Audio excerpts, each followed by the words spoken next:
Matematička gimnazija je jedna od najuglednijih škola koja je, zahvaljujući mnogobrojnim medaljama na najprestižnijim takmičenjima, stekla i svetsku reputaciju. Proslavila je 47. godišnjicu osnivanja.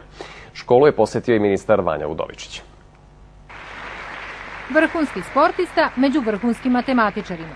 Put do svake njihove medalje ispunjen je trudom i upornošću pojedinca, a ponos je čitave nacije. Svim svojim brojnim medaljama prezentuju Srbiju u svetu na najbolji mogući način. Velika mi je čast da danas upoznam sve te buduće velike umove ili u ovom trenutku i velike sportiste, da sa njima razmenim iskustva i siguran sam da će svi ti ljudi kasnije mnogo doprineti samom razvoju Srbije. Među počasnim gostima je i jedan od slavne šestorke sa Kembridža. Uspesi koji su postizali kao đaci ove gimnazije nastavljeni su i u svetu.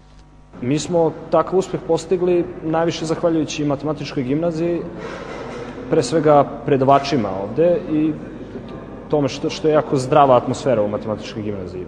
Danas je rasednik vrednih, znatiželjnih i pametnih ljudi. Počelo je pre gotovo pola veka sa svega 3 prijavljena učenika, trošnom zgradom i jadnim inventarom. Osjećam se vrlo uzbuđeno. Nikako ni u snovima nisam pomislio da ćemo dočekati današnji dan posle 47 godina u ovom stanju.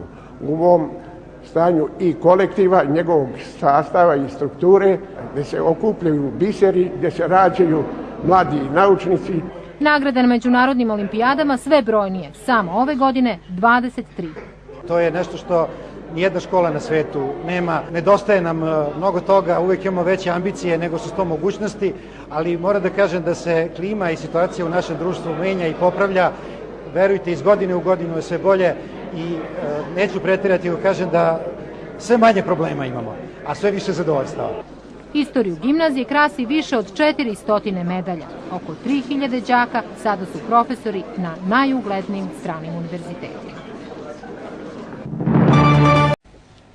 Uz činjenicu da imaju kvalitet